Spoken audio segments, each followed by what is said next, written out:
Oh. Your Scousers are meant to be hard. Could you not just knock it out? Like, do you know what I mean? It's like put the horse. Exactly. Like you're built for this. Just go up and just nothing.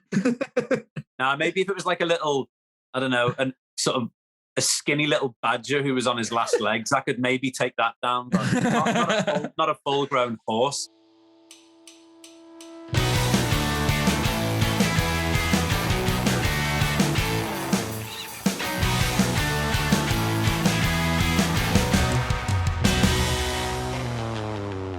Right then, team. Welcome back. Welcome back to the Scratch Record podcast. It is the final episode of the series, and our guest tonight needs no introduction. It needs no real in-depth analysis of describing what they've done, because if you haven't heard of these, then I don't know where you've been. I don't know what you've been doing. If you're in the indie scene and you haven't heard of this band, then I don't know what you've been doing. Today, we are joined by Dan from the Wombats. How are we, boy? You all right? I'm good, thanks. Thanks for having me. Anytime, mate. Anytime.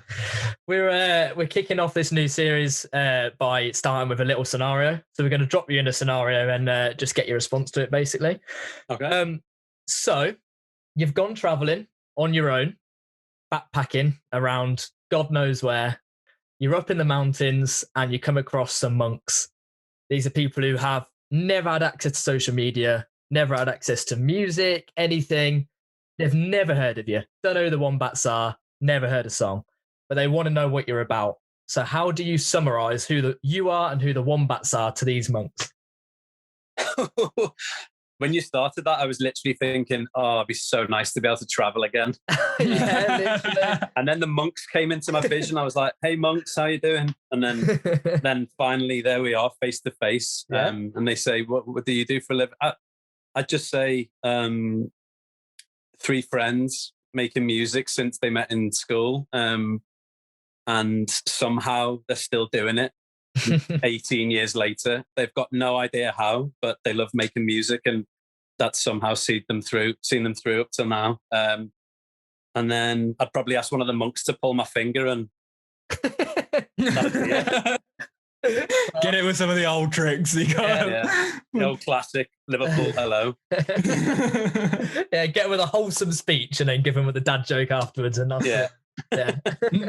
Leave them a little bit confused. I think that's kind of mainly the Wombats to start with. We were like, how can we want people to feel something, whether it's they love it, they hate it, they just don't know what to make of it. At least it's some kind of feeling. So I'd like to leave the monks with a little, I wouldn't be able to play them any music. Well, I could probably sing them something, but anyway. You won't have your drum kit on your back, I don't think, at this point. No, so it might be hard to... Yeah. Nice. I think what we want to do is rattle through a little bit like chronologically, just to give people a bit of a picture of what they might not have heard before. So for you personally, Dan, where did music start for you? Like, where did this journey kick off? I suppose if I went right back to when I first really remembered music, it was my mum took me to like a training orchestra when I was about 6 or 7, and she used to play violin, and she'd go into the main orchestra.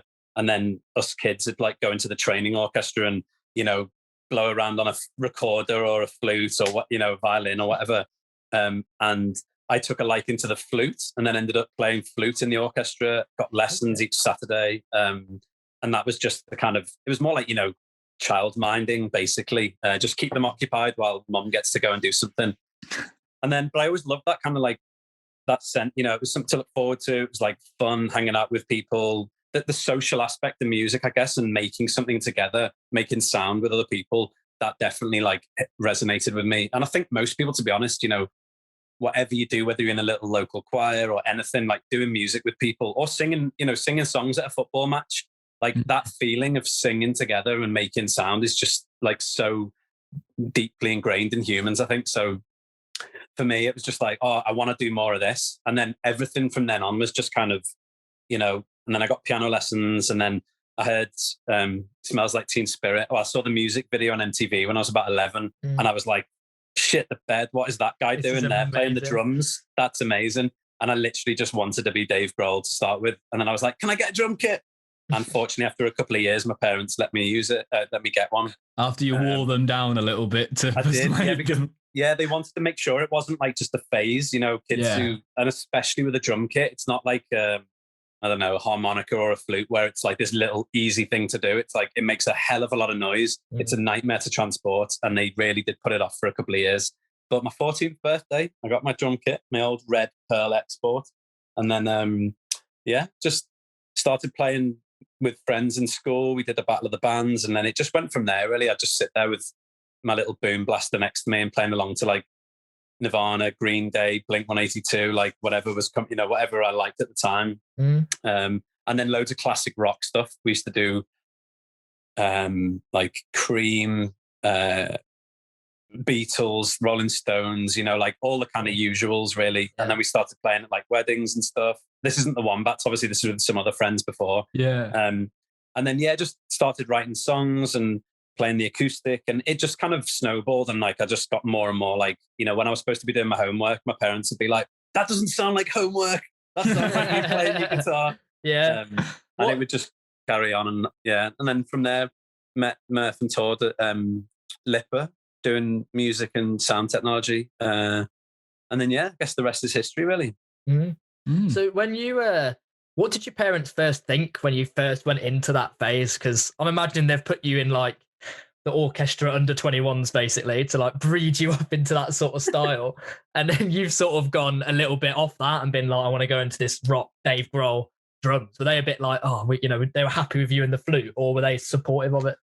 No, they were really supportive. I mean, I still, I'd sit there with my like finger plucking like folk guitar, like doing, Beatles and Paul Simon and stuff. And like my mum's side of the family are all Irish, so there's like loads of Irish folk music around. So it became like a really useful, it was like, "Oh, get your guitar out, let's sing some songs." And then at parties or whatever, you'd all sit around and sing like Wild Rover, and stuff like that.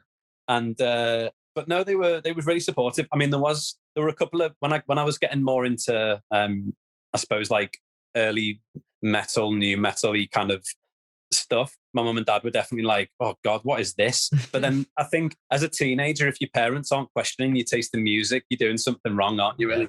Yeah, I think that happens. There is always a generation when you're that sort of age. There's always a style of music that your parents just don't get. They're like, just don't quite understand, and where you go with it, like, and whether you keep listening to that type of music or not. Like, I can remember for our age, it was dubstep.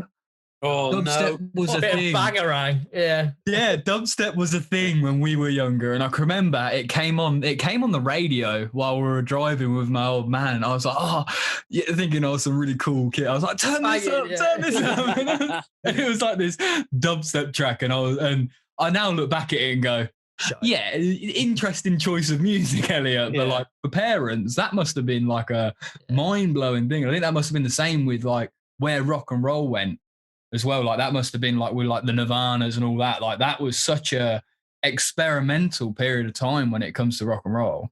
Oh, don't forget, like even the Beatles and the Rolling Stones and stuff.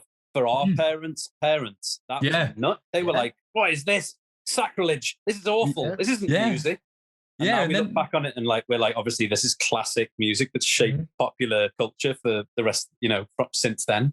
But it's just that transition when something new comes along. I think younger people in general are more like sponges who just, and this is generalizing a little bit because there are of course lots of people as they get older who stay very, up to date with what's going on, but they're definitely in the minority, I'd say. And but so there's a little bit of that. But my dad did like I remember he liked Radiohead. Who else did he like? Manic Street Preachers, Green Day. He took me to see Green Day at the MEN in Manchester.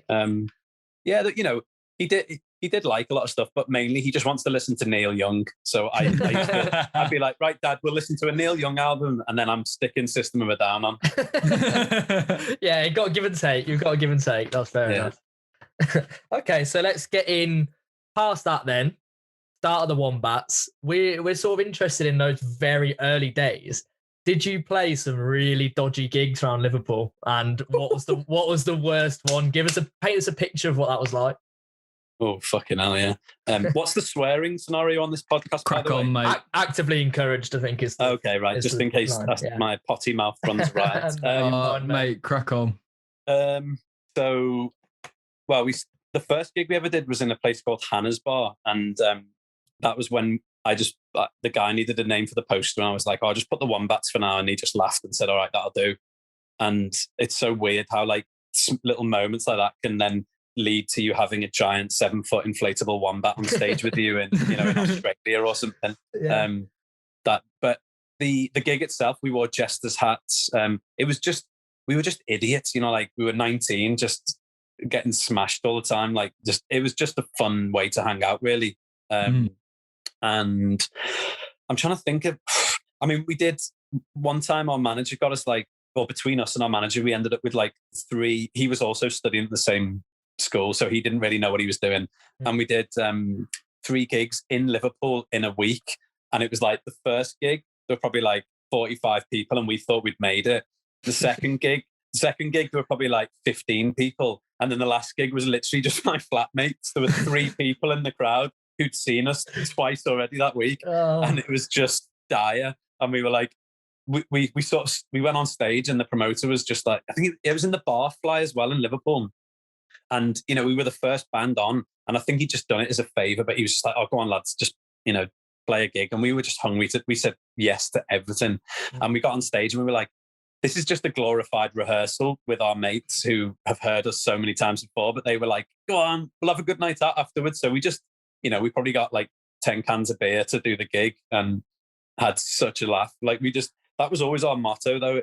And I think those gigs really stand you in good stead moving forwards, because not every gig's going to be this like amazing event. But if you make, if whatever happens, whether there's a crowd or not, if you just enjoy it and give it 100% regardless, then you can't really have a bad time, because it's all about the music and just having fun with you. We just had such a laugh. The actual worst gig, though, was up in Stockton-on-Tees. So our manager, we started like doing gigs outside of Liverpool about probably a year after we got together. And we were like, "Come on, we want to play other places." So he just booked us into these random bars. And we went to this place, and I think it was called the Q Bar, but I could be getting that wrong. And we pulled up to this place, and it was like neon hand-drawn signs around, calling on offer CD for 99p, proper, CD. Nice. And we played in this stage in the corner, and it was so dire. We'd driven all the way from Liverpool, like, whoa, so excited. And got there, and there was like, we played at, 11 o'clock at night, and there were literally just like blind drunk people like stumbling around. And this one guy was like, "You guys are shit," and just launched a bottle onto the stage, which like exploded everywhere with like beer or whatever the hell was in it all over us whilst we were playing. Oh my God. And we were like, "Oh, fuck." But, that was one gig where we were like, it's funny, but at the same time, this is not, no one's really enjoying this. We're all having a bit of a shit time. Yeah. In the moment, it was probably really, really traumatic. Now you can look back and laugh at it, but at that time it's probably like, "Oh, what the fuck are we doing here at the minute?" Yeah, to be honest, I think we got a bit worried that maybe like, these lads were going to actually like chase us out of the room or something. But it was fine in the end. We just laughed about it with them and, told them to throw some more, and then they stopped. Yeah. It's what it's all about as well. Like a few bands were spoken to, and you say like best and worst gigs and whatever, and it always seems to be, whether it's best or worst, it's about, like, as you said, they're not the journey there, being on there throwing bottles. It's other stuff, like the gig itself doesn't really matter. Like the memories you make before and after is sort of the whole point, isn't it? Yeah, exactly. It's just how you do it, how you frame it, and how you experience. You decide to experience it. We had like an awful meal beforehand. I don't think we got paid, and then we drove home in the rain, like got home at like 3-4 in the morning or whatever, just like, oh, right, see you tomorrow. Yeah. So was there ever a point after one of those where you thought, "Do you know what, lads, like, fuck this, like, let's just give up"? Or was it always like, this is part of the fun? Yeah, no, we never thought that. Because, if it had gone on because we were at that sort of just like playing random little pubs for at least 2 years, I'd say. And we were studying at the same time. And then we, I suppose we got a couple of little radio plays here and there, but things weren't really kicking off. And like Tord he's from Norway. No, it must have been 3 years, because then he finished uni. I'd already dropped out of my uni the year before, just to focus on the band and get a part-time job. And then we were like, right, go on, we'll give it a year, and and just give it a proper go and see what happens. And after about 6 months, I think there was like about 4 or 5 months, we were like, oh, this isn't quite happening. What's going on? Like, why is it not happening? And then all of a sudden we got like a publishing deal. And then from there, everything started to snowball. But if that had gone on another 6 months, I don't know whether Todd would have stayed in the UK or, so who knows what would have happened. But to be honest, we were just so hungry to play all the time. And we were all three of us were like on an absolute mission to make it, whatever that means. But, just to like be able to do it for a living and like just travel the world and play as many gigs as we could. And I think we were really lucky that all three of us shared that same kind of resolute, just like, no, we are doing this. Because if there'd been someone in the band who wasn't up for those, sleeping on promoters' floors in Bury and, doing all those like random little gigs for no money, then I'm sure lots of bands do kind of hit brick walls with when things like that happen. I think that's a massive thing with any walk of life as well. I think if you're so down and so headstrong about where you want to be, or where like you're so down to just literally take any opportunity, grab everything by the balls and just be like, look, I'm going to fucking do this, whether anyone likes it or not. I am going to make it to my destination. And I think if people have that mindset, and bands especially, like if you are 100% down, like you make your fate. Like, do you know what I mean? You make that fate. And if you're going to do it, just do it. You got to hold on. And as soon as you start debating, that's when it can get to a position where it might not work because you're not fully invested in that. Yeah, 100%. I mean, like, for example, moving to New York, a song of ours that ended up doing quite well for us. Like we first, that song, we had it probably for like 18 months and we were playing it at these venues and like we absolutely loved it and felt so excited about it. But it took ages because obviously there wasn't like, you couldn't just upload it on Spotify. Spotify didn't exist and there was no social media really. Like early days MySpace started towards like after the first couple of years. And so like we didn't really, apart from sending demos to A&R people, we didn't really have any weight. We were like, well, we don't know what to do. We're just going to play as many gigs as we can. And, old school, hope that an A&R guy comes to a gig, or we didn't know what we were doing. But that song didn't change before it was on the album. But and even though like we didn't get any like positive feedback or, we did from people who saw us in the gigs and stuff and our friends and family. But in terms of like from the music industry or radio and stuff, like at least a year when it didn't seem like anyone was interested. And I think it's really easy to take that as like a slight on your creativity or on you as a band. But we were always just like, well, we fucking love it. So someone out there might connect in the same way that we are with our music. So, and eventually they did, but you just have to keep plugging it really, I think, and keep trying.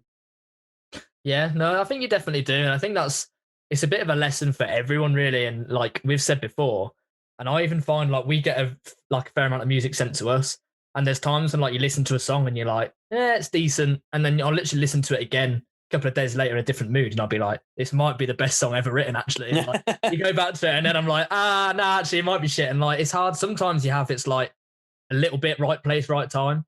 And that tune could be like, you could, an up and coming band now could play Moving to New York and get nowhere. It's possible. And then it's one of your biggest songs of all time and millions of streams. And it's almost a little bit like right place, right time of it. Yeah. Because then people form memories around it, and then the song or whatever becomes lodged at a certain time in people's lives. So then it means something to people. Whereas, as you say, if it never quite got that moment, then it wouldn't have meant anything.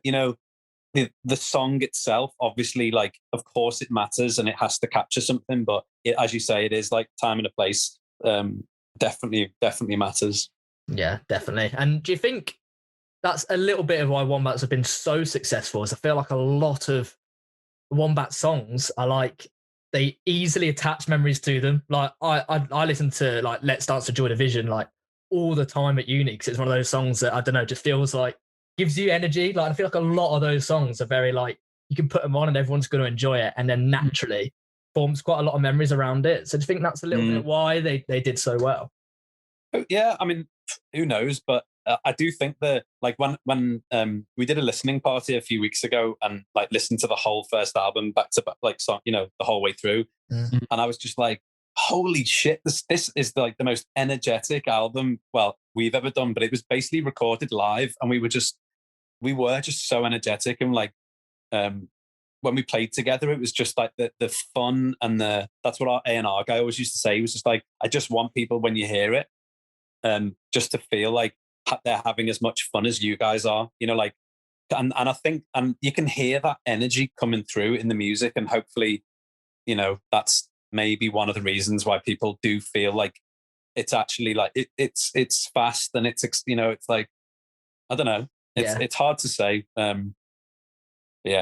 Yeah, it's almost like exciting music. It for some reason gives that almost bubble to you. It gives you that spring in the step. And it's I think contagious, isn't it? It's like, as you say, like, you can feel the band enjoying it, and then that makes you enjoy it, and everyone else there, and that's sort of naturally, everyone's like, you can't put like one of those songs on and then just sort of sit there. It's one of them where like you couldn't have it comes on and you're like, oh shit. Even if you don't know it, you'd be like, okay, like it gives off energy, doesn't it? Yeah, I think that's something that a lot of, like, because a lot of music nowadays, especially stuff coming out of lockdown, is all quite it's quite negative, isn't it? Like a lot of trapped feelings, a lot of like feeling enclosed and all that jazz. Like all of that stuff's kind of coming out of music now, and I feel like it's not giving off the same energy to what you will have heard in like some of them tracks, or even if you go back even further to the Nirvana, Led Zeppelin. Like it was that almost like there is an enjoyment to it. So I think it's something that might actually, over the next period of time, some of the people that are like leaning towards lockdown tracks, is it could almost hinder that almost like darkness, because I think it doesn't have the same like the same effect, if you know what I mean. It doesn't have that same contagious energy. It doesn't have that same like bouncing around with your mates stuff. I just think that's something that could potentially get to a point where, like, actually we're going to need, I think that's what we're seeing now with like the Snuts, for example. Their album that just hit number 1, that was like bouncy, energetic, and it really took to the market.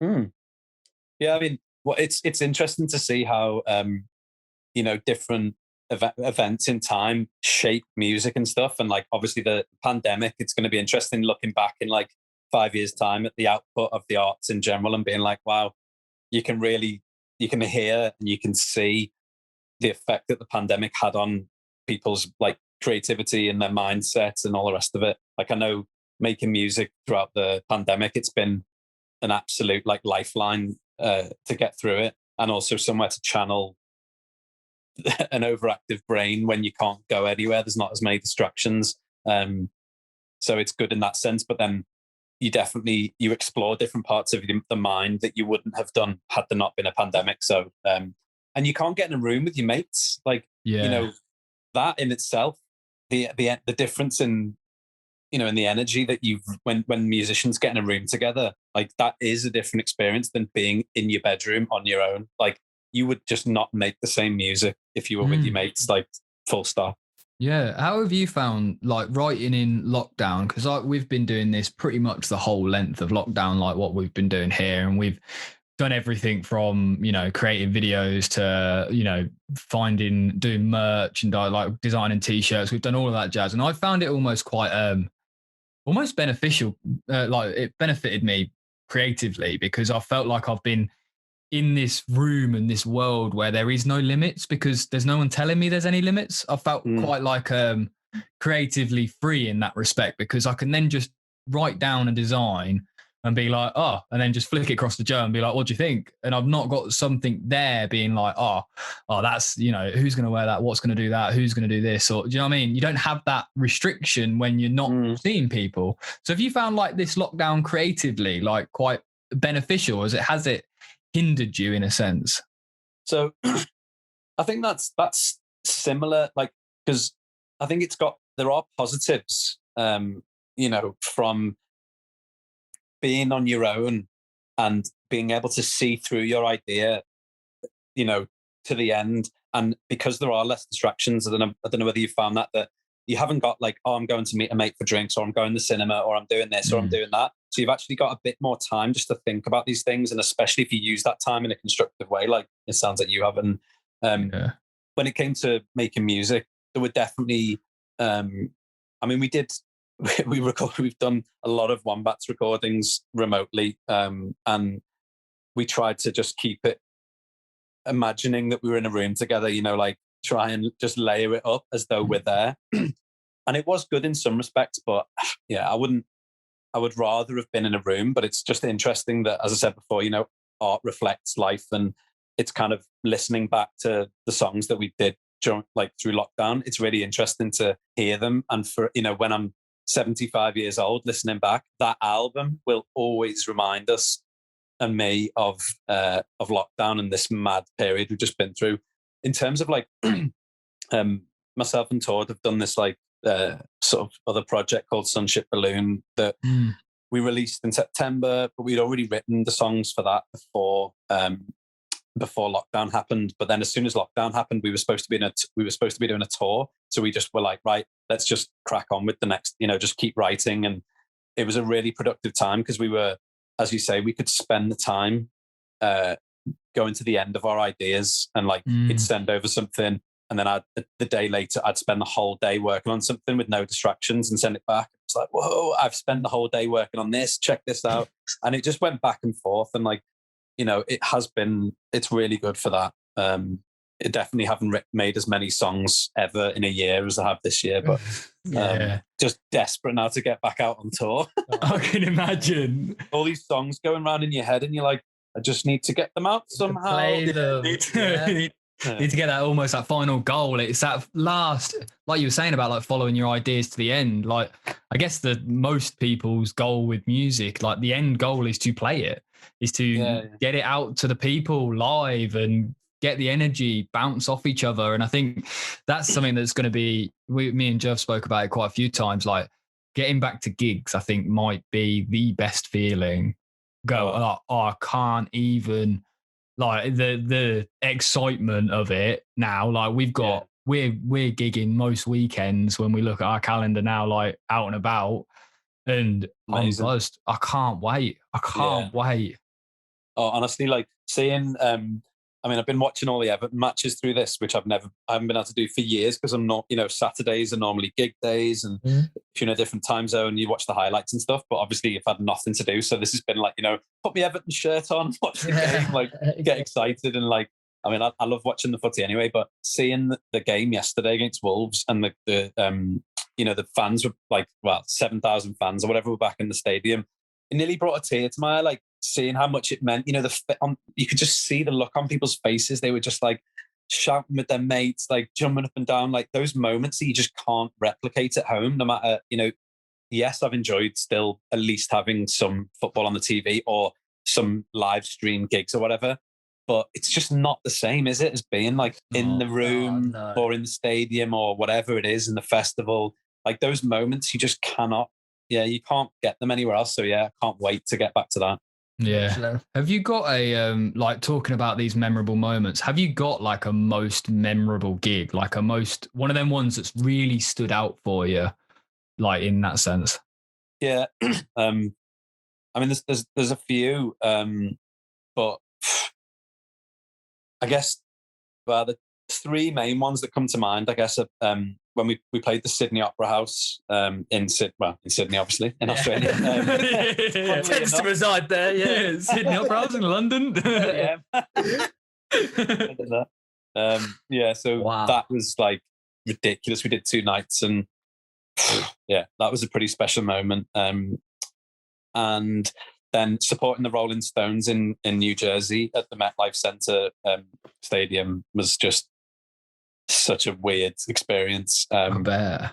It was proper pinch yourself kind of stuff. We met Mick Jagger beforehand, and like he was like, "Yeah, you're on my Spotify playlists," and we were like, "You're on some of mine as well." Yeah, funnily enough, Mick. I spoke to like Charlie Watts, and I was like, "Oh, thanks for the beats, man." Like I literally learned to play drums along to loads of your music, and he was like, "Oh, glad to hear." And, all these little moments, and then we went on stage and like played in this huge stadium, and we with all the like, you know, the Rolling Stones logo, tongue, all the t-shirts, just like a sea of them, and just thinking like having moments literally in your mind playing on a stage like that, but remembering like playing in Stockton almost, you know, these tiny little venue gigs when you never knew whether anything was going to come of band or what was going to happen, and then you're in a place like that. There's definitely a sort of a little disconnect in your mind where you're like, hang on, is this really happening, or am I just going to wake up any minute?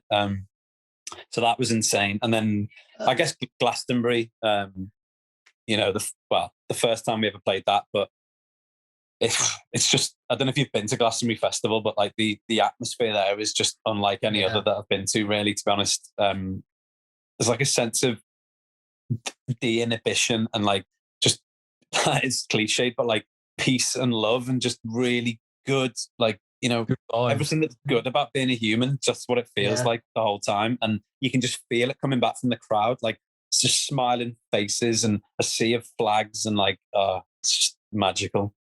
Literally, it's like proper bucket list stuff. Like I would do anything to go. I'd be desperate to go. But it's one of the things that like now it's almost still growing in popularity. That like getting a ticket to Glastonbury is just like it's like just gold ridiculous. dust, isn't it? It's ridiculous, but like it would just be absolutely incredible.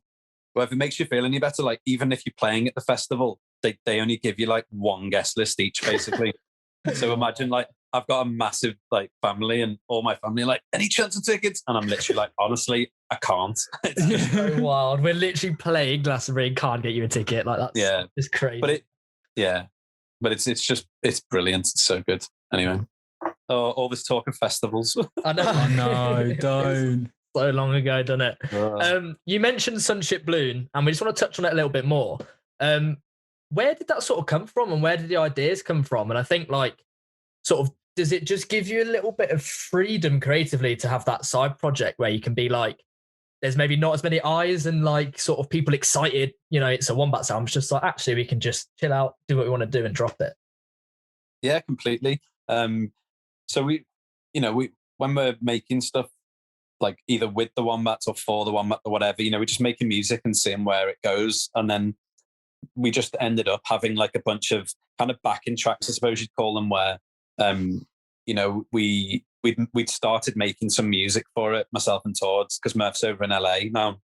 And we'd have all these backing tracks. And often, you know, you might start jamming an idea and you start making something. And then little by little, you start going like, oh, yeah, I'm not sure that one's going to actually work in the Wombats like setting. And, you know, sometimes Murph would hear it and go, yeah, I don't know if I can't really hear much around that, but I'll have a go. And then maybe a few months go by and he works on something else, but not that one. And so a bunch of these songs had built up basically where like we had ideas for them. And then I just started tinkering with them and being like, oh, actually, I think I've got an idea for a melody and some lyrics. And then a song would come out of it. And then me and Todd had a few of these songs basically where we're like, oh, what should we do with these? We might as well put them out. And that's where it came from. So we did the first EP, whatever, a year and a half ago. And then pretty quickly after that, to be honest, we then felt like there was kind of a sound or a direction that we could both hear that we were like, I think this is worth like actually exploring a little bit more. And wouldn't it be fun to do some shows kind of feeling? Why don't we make an album? And then this album, honestly, like over the summer that we did play with the Stones, we were just like sending ideas back and forth. And the album, we kind of made it in like 2 or 3 months. And it was just a really mad, like, I don't know if you have periods in your life where it's, you know, like a really creative period or productive, whatever you want to call it. And it was just one of those periods where these, like, all these songs just like poured out. And we were like, right, this is it. We've got the album. And I went to Oslo, where he lives, and we recorded it in his studio and got John Congleton to mix it over in LA, who's such a legend. I don't know if you know that, like John, he's done loads of stuff with like Angel Olsen, St. Vincent, Bombay Bicycle Club's latest stuff. Like he's so good. And he just sent the mixes back and we were like, how did you make what we sent you sound that good? So he's mainly to blame for, but anyway, but yeah, and as you say, with the freedom side of things, it's kind of, there's loads of freedom with Wombat stuff as well. Obviously we deliberately always try and change things up. And, you know, we don't have a label or anything that's kind of like questioning things or pushing us in any direction. But at the same time, it is kind of fun when you've got a new project. Like Murph did a solo thing as well. And it's, I guess it's just that kind of, when you've worked together with the same people for so long, it's just nice to do something on your own where you just have a slightly different process. And as you say, you don't need to like always ask each other, like, what do you think about this? What do you think about that? You know, and then of course there are moments when with the Wombats where it's like, you know, one of us might be like, no, I don't really like that bit in the song, or what about this, or what about that? And, you know, it can be hard sometimes. I don't know if you've had that where like someone might question your, whether it's, you know, creativity or a chord or a drum part or whatever it is. Like, we're really good at not getting offended, to be honest. But, you know, you can, after a while, it's just nice to do something different. And then when we came back to doing the fifth Wombats album, it was like, I think all three of us were like, we'd kind of got a load of stuff out of our system and we were just ready to, you know, dive in and really excited to like record new music. So I think it's a really important thing. And I mean, who knows, but I would imagine looking back that the fact that we've all done side projects is probably just a good thing for the band, because you learn so much along the way with everything that you do. So there's loads of things that me and Todd, like, because we co-produce all the Wombat stuff as well. And we make all the demos to start with, and lots of the production ideas and stuff that we, you know, fucked around with on Sunship Balloon stuff definitely helped us when it came to doing Wombat stuff as well. Like, you know, you might have a sound where you're like, oh, we recorded an acoustic recently and like we used this flanger or whatever that makes it sound like this. And actually it can be a really cool way to, instead of using an egg, you know, a shaker, you can use that instead. Listen, check this out. And then you do it and it's like, oh, wow, yeah, that's cool. And so loads of little moments like that happen where it just adds to the textures in the Wombats. And, you know, same for Murph, I'm sure, with his stuff that he's been doing. It's like, he'll probably have things that bleed into the Wombats as well that like just make it better. And I'd like to think we've made, you know, our best album yet. That is good to hear. Yeah, I mean, you've touched on it, so let's push you a little bit further on that. Fifth Wombats album. Is there a when it's coming? Is there anything we can expect from it? There's no when at the moment, and yeah, we're gonna have to wait and see what exactly when it's going to come out and stuff. But it is we're finishing it off at the moment. Nice. And we may or may not have a new song coming out next week. Let's go. Okay. But yeah, no, it's I can't wait for people to hear it. It's pretty different. Oh, okay. Is it? I'm excited. Yeah. I mean, so I like the idea that your experimental side with your solo parts have kind of bled across into the new album. Yeah, I've been like, when you hear it next week, send me a little message or something and let me know what you think of it. We will. But it's definitely, because by the time this comes out, it will be out. I think so. It'll be a couple of weeks till this comes out. So people, okay, brilliant. People will have heard it, so you can talk about it more if you want. But okay, awesome. But yeah, we'll definitely let you know what we think of it. Interesting, exciting. I'll send it. I'll send you a little voice note or something. I'll get you on Instagram. We'll send a little voice note through, being like, yeah, this is belter. Slated it. Yeah, telling you it's shy. If I don't get any message from you, then I'll know it's not. That's the only. Or actually, you could just, if you don't like it, just send a little emoji of the turd. Little turd emoji. Just get a thumbs down from us. Sorry, that mate didn't hit the shit. Emotion. Oh, brilliant stuff. Right, well, we're running out of time, guttingly, but we've got two more little quick sections we kind of do towards the end of our podcast, which we've been doing for every single one. And one of the ones we've been running in this series is a scenario-based questions. So I'll give you a scenario, and you can pick from the band who you'd have help you in this scenario, or who would be most likely to be in the scenario. Okay. So to start with, it's been a really poor year for the world. The pandemic has hit, something really tragic has happened. The world is now living underground. We are the world is a barren wasteland above ground. So everyone has resided in underground into, whether it be tunnels, whatever. You've got to send one person from the band out of underground to go and fetch the food for you to come back with it. Who from the band are you sending? Oh, good question. This is some sort of apocalyptic, like climate change, just Armageddon. You know what? I'd probably send Tord. I mean, if I had to choose between Murph and Tord, can I include myself in these choices? Yeah. Oh, that's a tough one. I think I'll go for Tord. I think he'd be more nervous and than me and Murph probably, because we'd be a bit more gung ho. But in terms of like practical, serious, and like he used to be a rock collector when he was younger, so I feel like he actually was, honestly, in his hometown. He's got like just all his rocks from when he was younger. Like he labelled them all. They come from towns and villages far and wide to see his rock collection. Yeah. Oh yeah. Yeah. He's well known as the rock man over there.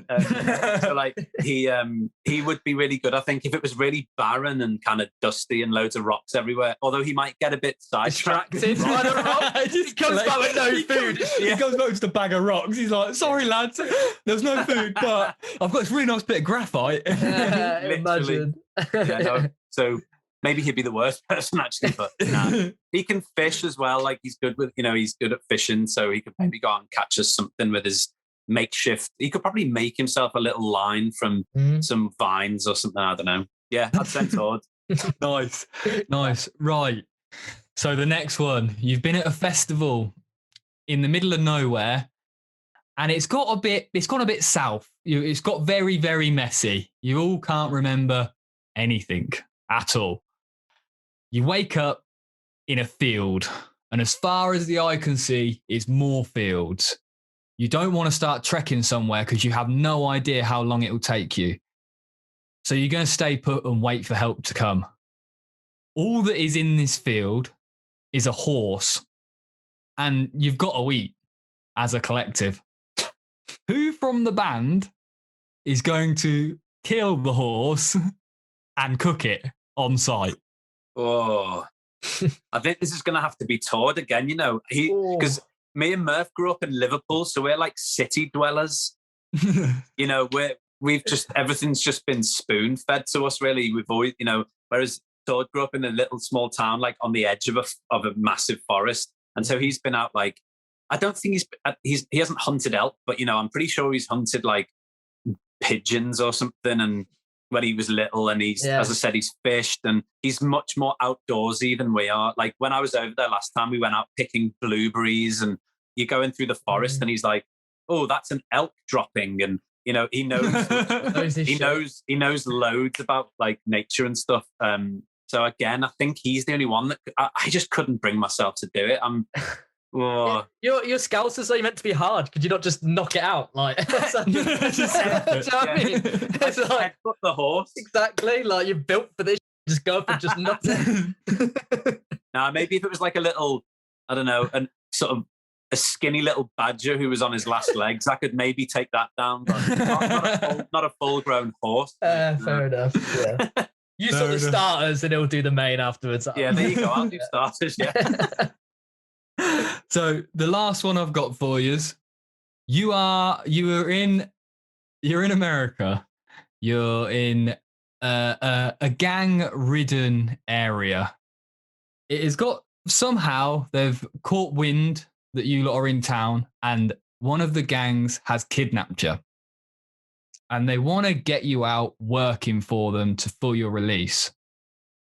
They have given you all a kilo of an unknown substance to go out and shift to get free.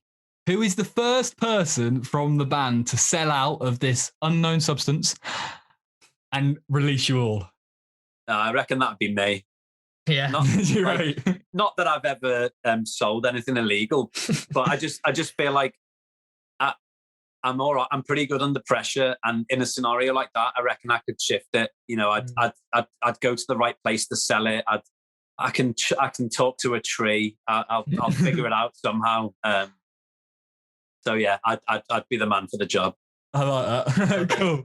Well, that concludes our final scenario question, I would probably assume. Of the season, probably. We'll have to revamp it, innit? Yeah, we'll have to give it a bit of a change for next season. But yeah, that is the final scenario question. And the last bit that we do on every episode is we ask around the call kind of who have people been listening to that they really want to give a shout out that doesn't quite get the publicity that they deserve, that kind of deserves a little bit more. So an up and coming artist or an up and coming band that you've been enjoying at the moment that deserves to be known a little bit more than they are.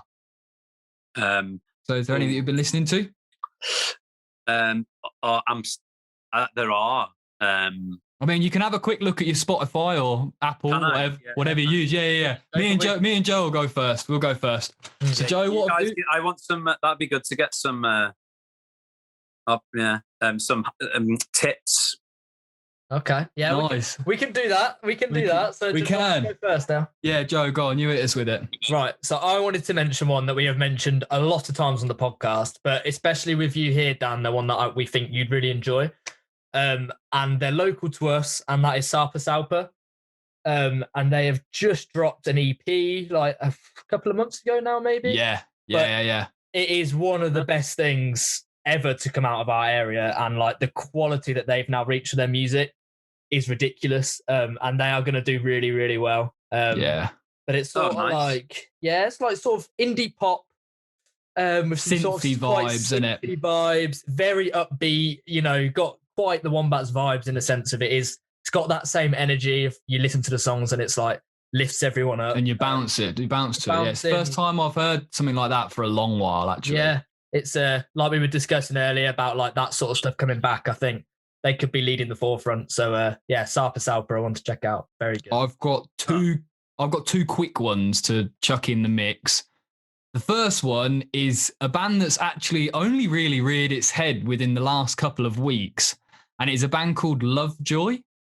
And they're smashing it at the minute because the lead singer is a bloke called Wilbur Soot, who's he's on social media and stuff, and he records YouTube videos and all that jazz. But he's actually really talented. Like, his music is incredibly talented, and it's real old school indie rock and roll vibes. Like, it really is that feel good to when indie music in like 2006 sort of period of time where it was really kind of rife and real had that wave of it. So it sounds that Lovejoy, their new EP they've just come out is mega. And the other one I want to quickly shout out because they will have a single that's out now. I think it works out. Yeah, it will be out now. And it's like two singles on one release, and it's The Motive, their single Do You Know, and I've just written Empty, but it's definitely Empty something. But anyway, it's The Motive. They are class. They're playing on our gig that's happening July 17th that we're promoting, so they're coming up to Northampton. So if you haven't got a ticket, grab a ticket. But also the single's out, and the single's going to be out, and it's incredible. It's such a good band, and I'm assuming these tracks are going to be just as good. Oh, cool. So, there's a lot to remember there. So if you can tweet, send it to me in the message or whatever. Yeah, we will. Mate. We will do. We will when we rate your single. Yeah. And the thumbs down. Yeah. Make sure you listen to The Motive and Lovejoy. Get some tips. Exactly. Fuck me. Yeah, I'm sure there will be. So, who have you been listening to then, Dan? So I just looked at my Spotify thing, and I'm just going to go with it because it's random as hell. Go for it. So the last couple of things I listened to, this is not new though. So Captain Beefheart and his magical band with a song called Observatory Crest from an album called Blue Jeans and Moonbeams, which is really good. Sounds so good. I don't know if you've listened to much Captain Beefheart, but it's from like the 70s, I think. That is new to me. Yeah. He's a nutter, and it's really good. It's kind of like him and Frank Zappa were friends, if you know Frank Zappa. Okay. Yeah. So it's psychedelic, just nonsense, but it's really interesting. And like as an antidote to the more polished sounding things that come up nowadays, it's really good. And then also the Gypsy Kings. Nice.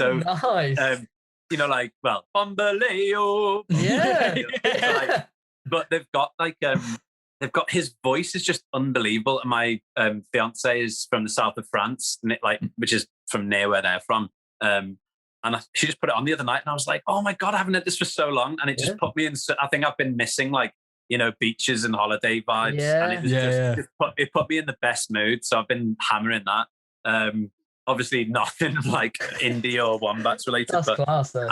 But actually an indie band that I discovered over the last like year or two is a band called The Beths. Do you know them? Oh, no.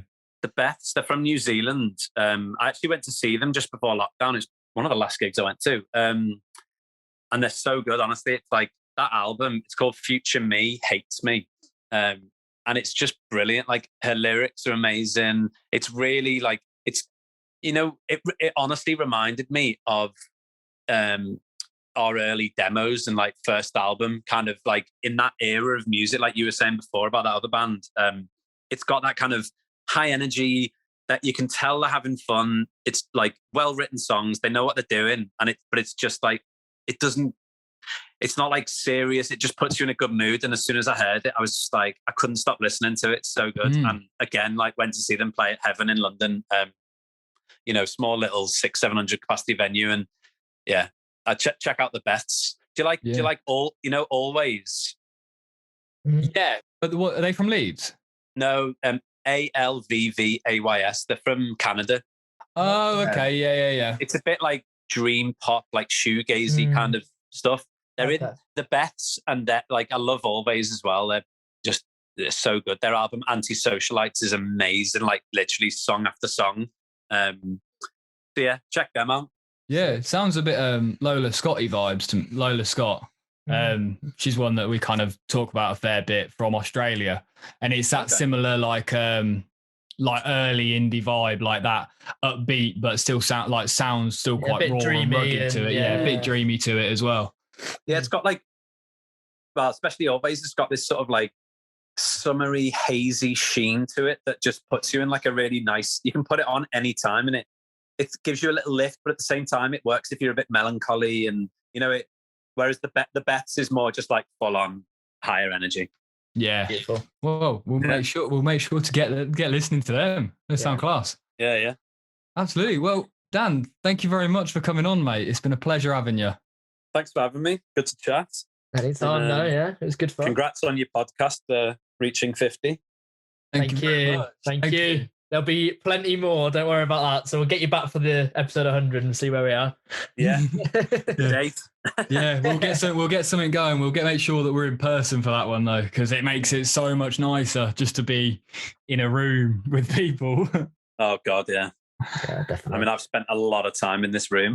Yeah, I bet. As I'm sure you guys have as well. Yeah, literally sat at this desk in the office is literally, I don't think I've moved really. I've got like a R-shaped imprint on my chair. Like it's just kind of stuck there. But mate, it's been a pleasure. Thank you very much for coming on. And nice one, guys. And if you're still listening or watching, make sure you like the video, subscribe on Spotify, Apple Podcasts, leave us a 5-star review. Make sure you press the bell on Spotify and all that jazz, because we've got more shit coming. So thank you all for staying. Love you all. See you on the other side. Peace. Peace. Bye-bye.